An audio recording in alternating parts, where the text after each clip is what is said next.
Welcome to Exponential Trust Times. I'm Dr. Lobna Karoui, and it's my pleasure to host this new podcast episode of Artificial Intelligence for Exponential Business.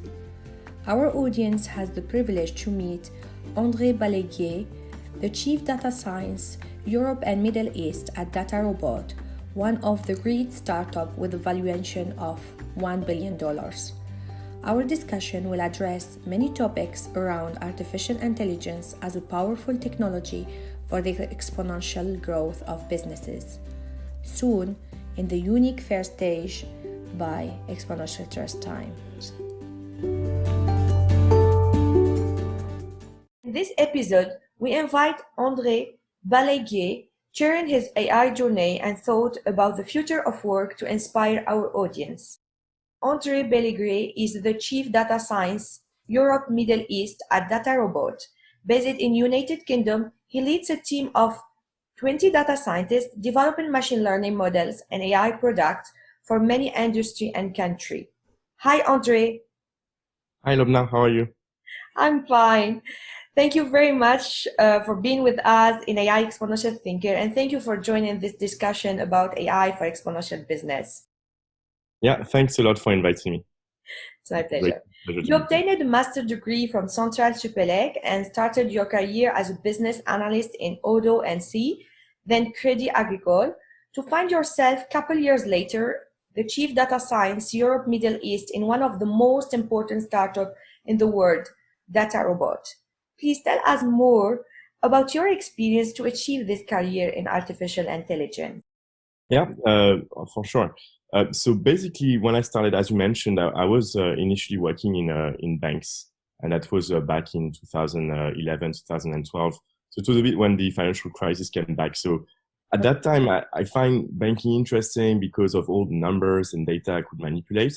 But I was not really, I didn't find a huge passion in it. So I thought after a year that I had already understood well enough how the markets work, and I didn't want to work on in this field in the long term. So I was trying to look at new technologies and things that could be of interest to me. And I started to see that around that time, in particular in the United States, the large tech companies were hiring like that's the first time I really heard about data scientists. It was really back in the very early days of this kind of job. And I found that machine learning and artificial intelligence was a key skill that needed to be had at that time. So I started to really learn about machine learning. I took a course online actually and get really passionate about it. Then I took a job to be a research engineer in machine learning in Singapore. And I already had in mind that I wanted to work in a business context to apply machine learning and AI to deliver value for companies. So that's really what I wanted to do. And that's my passion for data, for numbers, and for business outcomes and innovation that really drove that decision. Basically, I worked a couple of years at Sky as a data scientist. Sky is the largest TV broadcaster in the UK, in London. And then I joined DataRobot. So I actually had heard about DataRobot when I was in Singapore, because a couple of floors above me, where in my research institute, there was another French person who was quite recognized data scientist because he was competing on the data science competition website called Kaggle. Mm-hmm. He was number one on that website, number one globally out of thousands of data scientists. That's why he was famous, and I started to interact with him because he was in the same company as me. And so after I came back to the UK, and a couple of years later, I followed what he was doing, and funnily enough, when I was leaving Singapore, he was also leaving the institute to join DataRobot. So basically on the year it was founded. Right. And so I joined DataRobot at that time, quite early stage. So I would say when I joined, the CEO thought I probably needed a bit more experience to work with customers, but he still trusts me to basically work with our customers to help them deliver value with AI. And so I was the first customer-facing data scientist for DataRobot in Europe. And then after that, because the company grew a lot, I had to build a team doing this. So I started to hire a lot of data scientists and consultants, and now I lead the EMEA, Europe, Middle East, and Africa practice for data scientists at DataRobot. So it's a lot of dedication, hard work, and passion for your work, I would say. Yeah, it's great.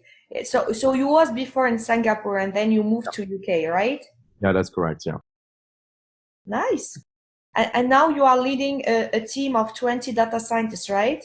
Yeah, that's correct. Yeah, we what call them customer-facing data scientists. So we are data scientists, but we work with the DataRobot clients, basically. Perfect.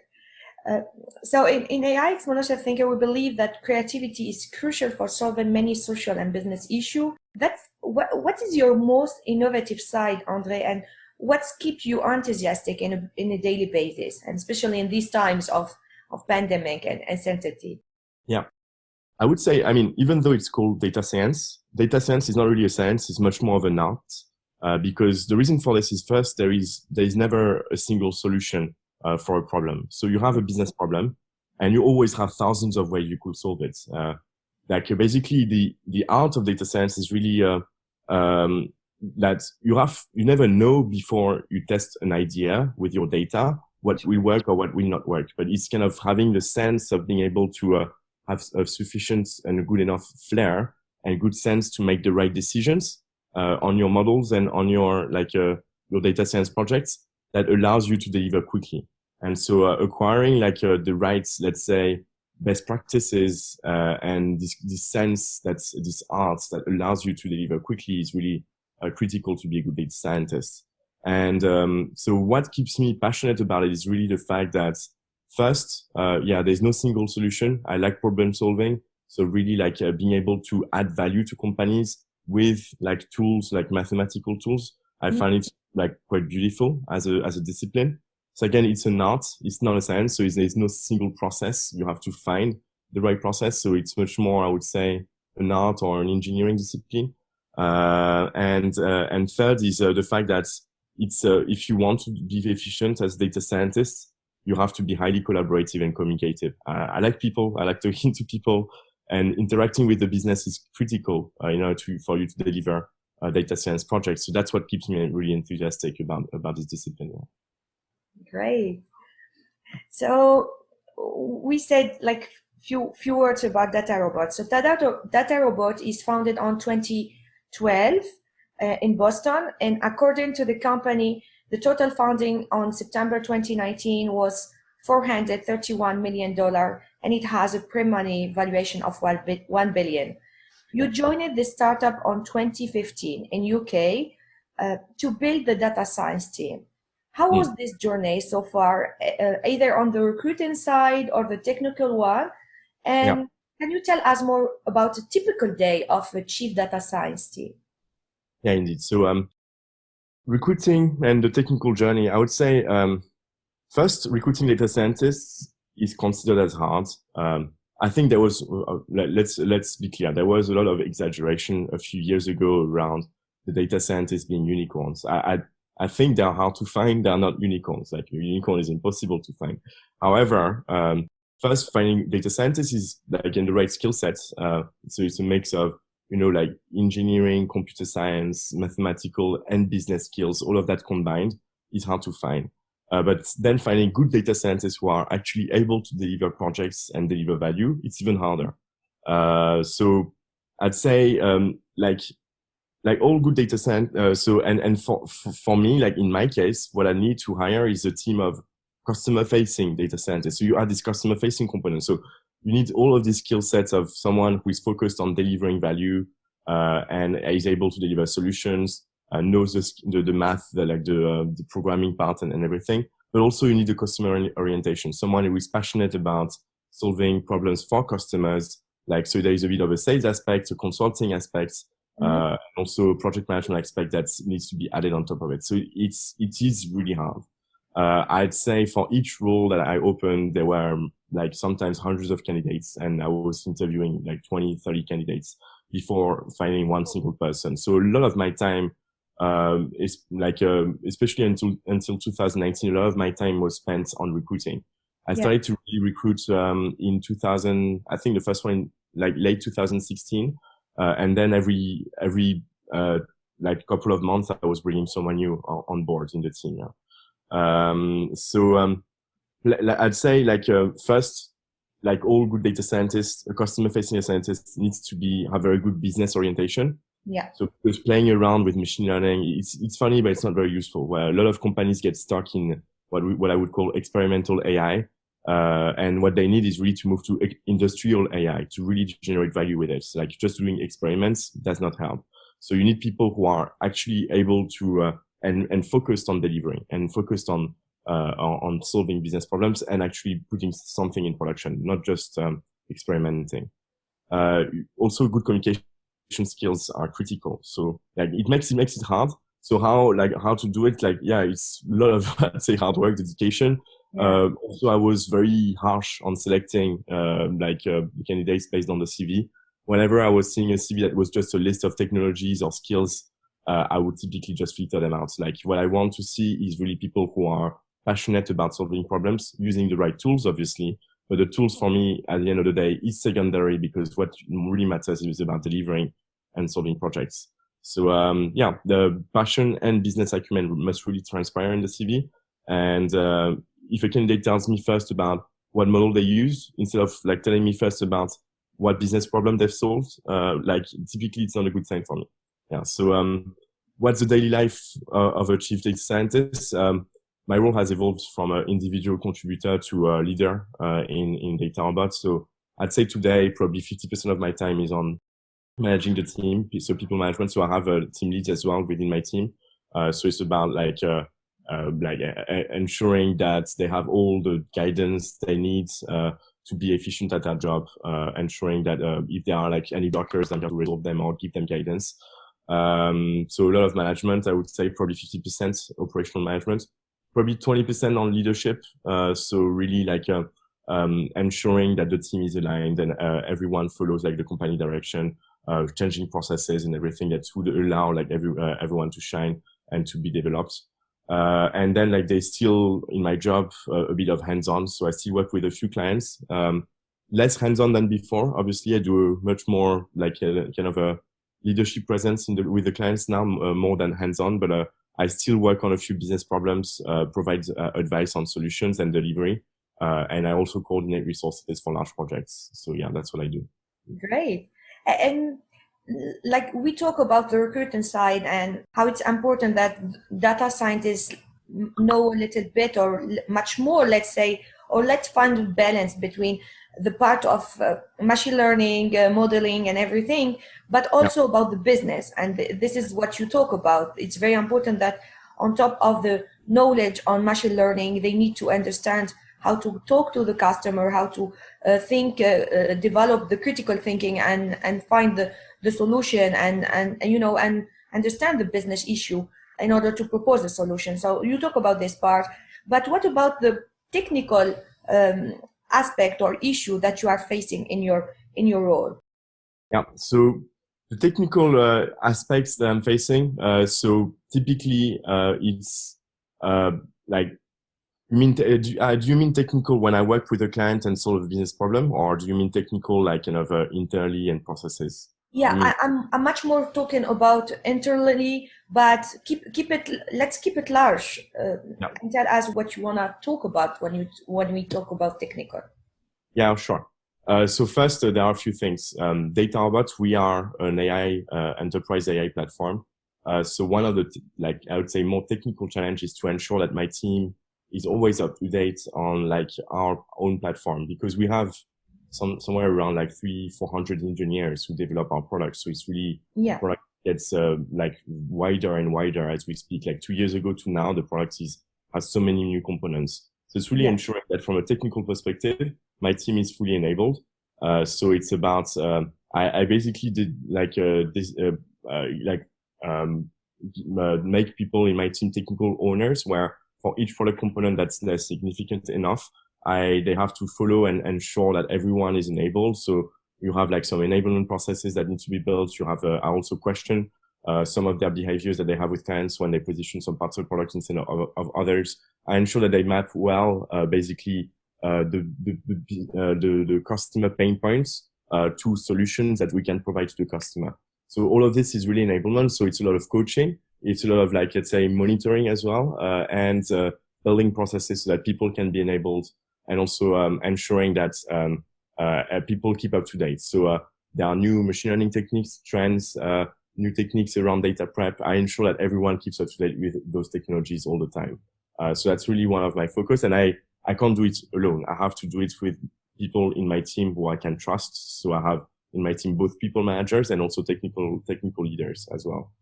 So it's really like those two components that allows to have like a good mix of leadership within a team. Then when it comes to clients, so all client situations are different. So I've been working with hundreds of clients since I joined DataRobot. So my experience is and point of view is often values. So I sometimes deep dive into specific customer situations or business problems and help the people in my team resolve them. So we hire people who are usually quite experienced already, let's say 4 or 5 years of experience in applied data science. And I ensure that they first keep up to date, but also they are resolving the problems or solving the problems in the right way. Or if they don't know, like that they use and leverage internally the right experts, whether it's technical experts or industry experts in some cases. Incredible. The word of data science and AI, especially because I make a difference generally between data science and AI. For me, AI is there is much more R&D, you understand, and then data science as we as people understood. Let's say it like this. So, but I like the vision of Jeremy Asian, the CEO of DataRobot that I met in Harvard a few years ago.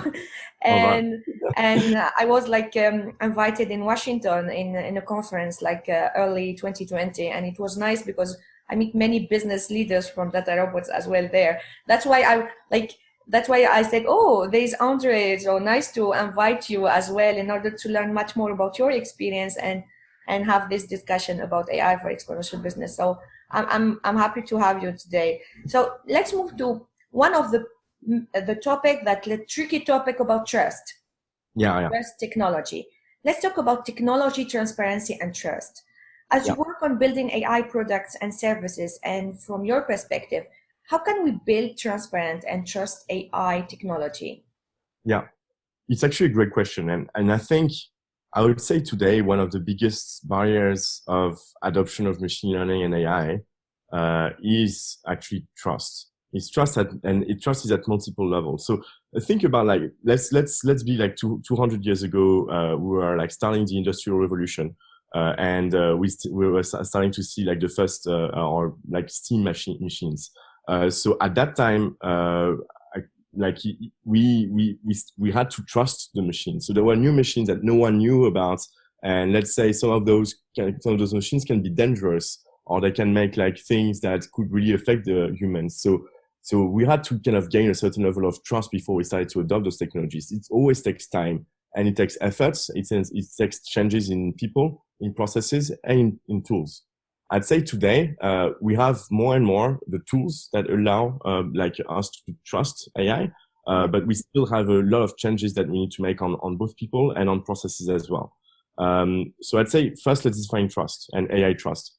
Trust is that there are 3 core components of trust. First, you need to understand what the system is doing. So in that case, AI. So you need to define hazards or risks and thresholds. Second, it's the action that you need to take if those risks happen. So you need to once when the system makes a decision and probably the decision is wrong or something, you need to be able to define guardrails to mitigate the hazards, both the severity or the likelihood of it. And third is about being able to explain. So when the system makes a decision, so when the AI gives you a prediction, for example, you should be able to explain what the prediction is doing. So you need to be able to document the decision. You need to be able to communicate what are the potential risks and what might happen before even you start using the system. So it's really 3 components around understanding, actioning, and explaining. And then you have a lot of different measures you can define for trust. So trust can be at multiple levels. One will be about performance. So let's say an AI makes a decision. Is this decision actually precise or accurate? Is it robust? Is it stable? Is it done in the right amount of time? The second is more operational. So let's say an AI is operating independently. Can you trust if you let the AI alone? So if you if you don't do anything? Do you have like a monitoring system in place that ensures that the AI is not doing something completely wrong? Is the AI humble enough if it makes a decision? Do you have like some business rules that are embedded in the AI or not? Is it secured enough? So it's really the operational aspect. And then the third one would be more the interpretability and the ethical aspects of trust. So is the decision made by the AI ethical? Is it something from business or regulatory standpoint that that is ethical and that you're allowed to make? Is it interpretable? Do you have a governance process in place? What is the social impact of your AI? So all of those have to be considered. And for all of those dimensions, you need to have tools to be able to measure whether your AI is performance, whether it's good from an operational perspective and from an ethical perspective. And you need to have like people who take care of this and are ensuring that whenever an AI system is built, it can be trustworthy. And then you'll also need to have the processes. So those people who put processes in place and would ensure that they get adopted.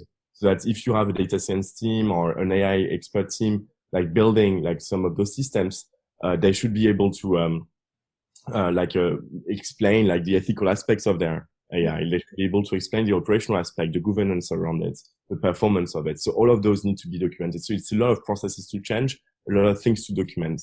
And so trust is really important because at the end of the day, if you can't trust your AI, so it would mean like data science, you have like silos in your company between the AI team or AI like modeling team, like building something. But then the IT team would not trust that the AI system can be put into a production system. It would not be, let's say, trusted enough from an operational standpoint, probably. And then if both the IT team and the AI team are not able to explain what's happening and all the risks and everything, then how would the business adopt it? At the end of the day, you want the business to adopt your AI so that they can generate value and change the business process. In order for them to adopt it, they need to trust that your AI is reliable, not making wrong decisions, and they need to understand all the risks associated to it. And so, yeah, I think one of the main barrier of scalability for AI is actually trust today. And I would say, like you explained very well, and I would add that the trust, again, it's like trust between people.